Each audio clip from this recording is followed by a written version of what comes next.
at this point, I would usually ask you to like introduce yourself, but we said not to do that. So, do you maybe just want to say where you are and what's going on?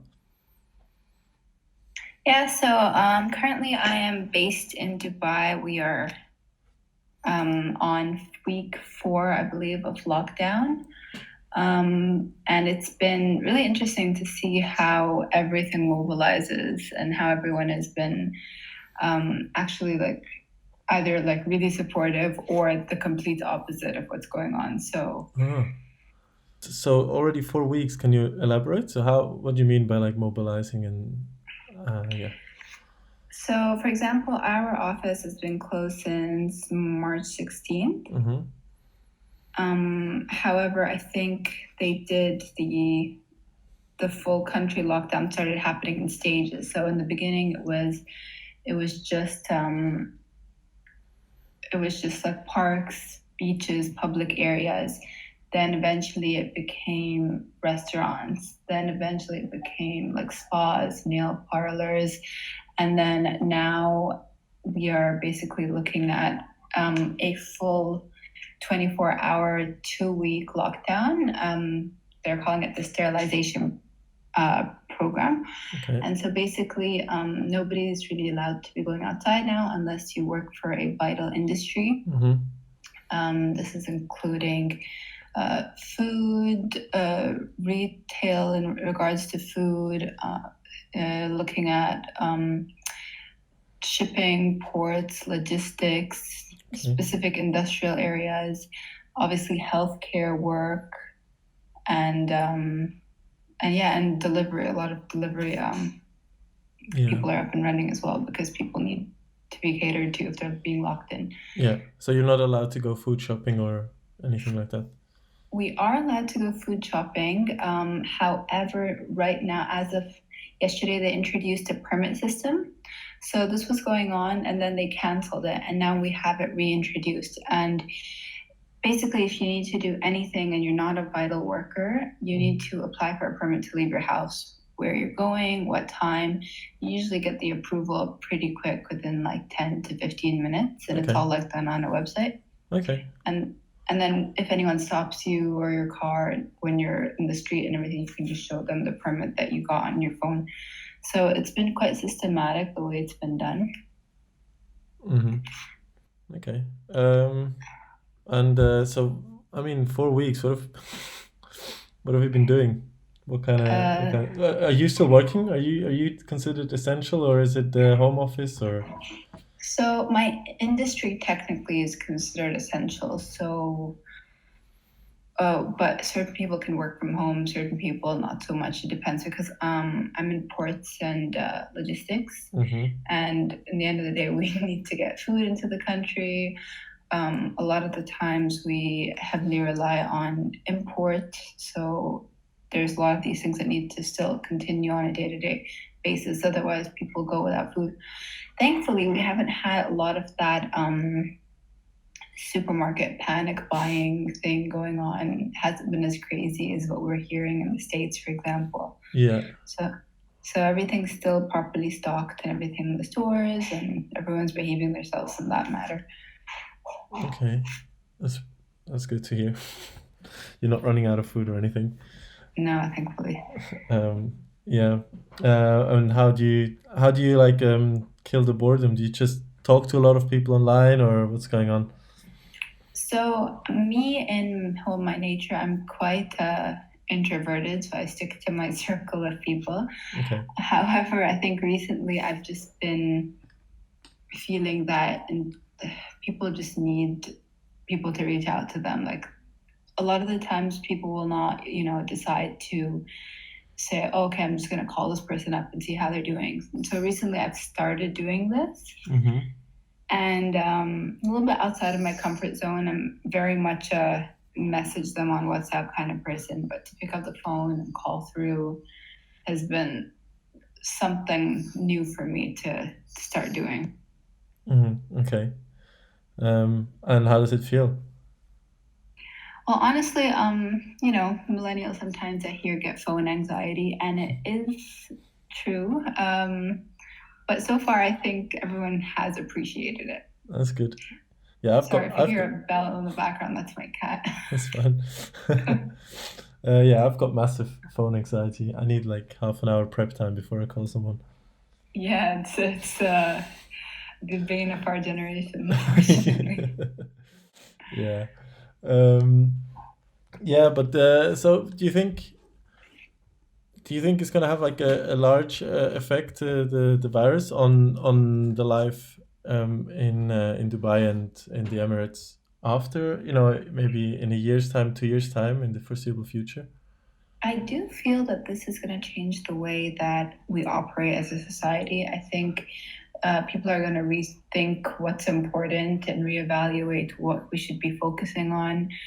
Um, a lot of the things that I'm noticing right now is that businesses tend to be scrambling. There's a lot of, looking for ways or different opportunities and changing the way that they operate to be able to make money. Mm-hmm. Yeah, there is like an influx coming in from the government for certain sectors and stuff like that. But I think that this is going to just generally make people aware that they need to look broader when it comes to what to do, what our contingency plans look like. Mm-hmm. Okay. And did you feel the measures taken, they were kind of appropriate, or um, Well, so what's interesting is once they implemented the no people on the streets measure, mm-hmm. what happened was all of the speed radar cameras were flashing everybody on the road, which was very interesting tactic of seeing who actually is out when they're not supposed to be. Wow. Okay. So that's, I think, one way to do it. Uh-huh. It was very, very surreal to see pictures for the first day that they had the lockdown. So initially, the lockdown was 8 p.m. to 6 a.m., Mm-hmm. and then you could go about your business during the day. But as of yesterday, it started becoming 24 hours. And so seeing those first few images that photographers were taking from their balcony of Dubai, like completely empty, no one in the streets, was very interesting to see. Yeah, it must be yeah, quite striking. I guess Dubai is pretty Yeah, big in the end, isn't it? yeah, it was very strange. Mm. And I was wondering because I was talking to someone. It's your cat. Yep. She wants to be fed, eh? Um, I was talking to someone from Bangladesh, and I guess Dubai is one of the countries that has quite a lot of guest workers from that area. Did they have those people stayed, or did they leave? Do you know about that? So, well, I think they were basically a lot of different flights that were going out of the country Mm. until a certain point. And then basically what happened after that was once the airport closed down, once the flight stopped, whoever was here kind of had to stay here, and whoever didn't manage to come back in time couldn't do that either. So there was like a report in the newspaper recently about a couple who went on holidays to South Africa and left their child here with the housemaid, Okay. which is crazy. And now they couldn't come back into the country. Jesus. So it was just, timing and place. So they just started opening flights again as of today, if I'm not mistaken, but only repatriation flights. So like to the UK, certain areas where people are stuck and they just need to go home. Hmm. So there's a couple of flights a day and only leaving. So no one will be returning on flights. Yeah. It's pretty surreal, isn't it? Like, I assume you'll have quite a lot of flights going over Dubai usually, and now it must be empty, right? You don't have Yeah, you have it's empty pretty skies. insane.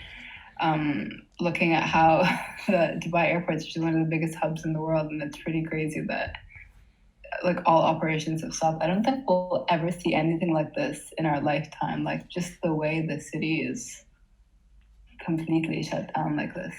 Hmm. Yeah, I left London before it really started shutting down, and now I'm in a fairly rural setting. So for me, it doesn't look that. The big difference for me is that like, everybody is taking walks in the forest now. I see more people in the forest than I've ever seen before, because That's amazing. everybody's stuck at home and they're all kind of sort of allowed to go out for sports activities. So obviously you're not going to walk into the city; you're just going to walk into the forest. and it's Yeah, just that's like true. rammed. Mushroom gathering or Yeah, something. I swear. Yeah, there's like wild garlic growing close to where I am, and I think I'm gonna make some pesto. Um, but I yeah, it's actually funny. saw someone on Instagram account recently. I was inspired. Yeah. Um, yeah, but it's true. Every time I go out now, I run into some old, um, parents of somebody I grew up with as a child or something. It's always someone in the forest that I know. It's kind of funny. That's so It's just interesting. strange. Yeah. And well, I guess since you said you're kind of introverted, your lifestyle hasn't changed that much. But is there anything you do look forward to, doing when you can go out again and stuff? Well, I am a big eater, so I tend to go out and try new restaurants and things. Hmm. And that for me has been, I guess, like I have to substitute that going out to eat for staying home to eat. Hmm. And so that's basically made me up my cooking skills a lot. Hmm. Um, but yeah, so, and all the big, like fancy restaurants have started delivering now. So the services have just, I guess, everyone's just improving their services and their skill sets Hmm. around that. But yeah, I just definitely just want to go out and sit in a cafe. Yeah, that'd be quite nice, wouldn't it? But yeah, so you think even after this is over, the life is gonna shift online a bit more? I think people are definitely going to find better ways to improve their digitalization, especially in terms of operations and that kind of stuff. But I really, really like miss the human connection. I really feel that that is necessary. I feel like people are really starting to struggle. Yeah, yeah, that's true. I think that's quite a big effect on everyone. Yeah. Mm. I mean, The it's government even actually has implemented an app here for counseling and for mental health because they realize the effects that this is going to happen. So, which is a cool initiative. yeah, that sounds pretty good. Yeah. You can just download it, and then there's someone you can talk to, or how does it work? You download it. You can, if you need like a one-on-one counseling session, you make like an appointment via their WhatsApp, or there's like some other different services on there. I guess people need to vent. People need to be heard, to be validated, and it's a good way to do it. Mm. Yeah, that sounds right.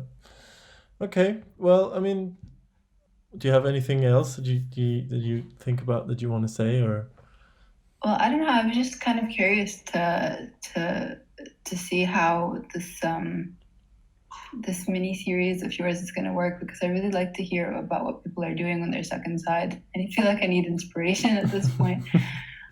Like all I'm doing is like workout and cooking, and I just got Animal Crossing because everyone seems to be playing it. Okay. But yeah, I think we need some inspiration. Well, I'm glad I can provide it. uh, Thank you. yeah, I saw Animal Crossing has had like record downloads in the first 3 days of its release or something for a Nintendo platform game, I think. Yeah, well, I haven't played this. I've seen it like my like entire life, Animal Crossing. I never knew what it was, but Yeah. as of Thursday, I'm hooked. So Cool. You can recommend it then. yes, Cool. All right. I think I'll let you tend to your cat because she seems I don't she really care. seems to freak I out. think I will. She's not having it. Okay. It was really nice to talk to you. Yeah, you too. Yeah. All right. Stay in Good touch. luck with this. Thanks. All right. Bye bye. Bye.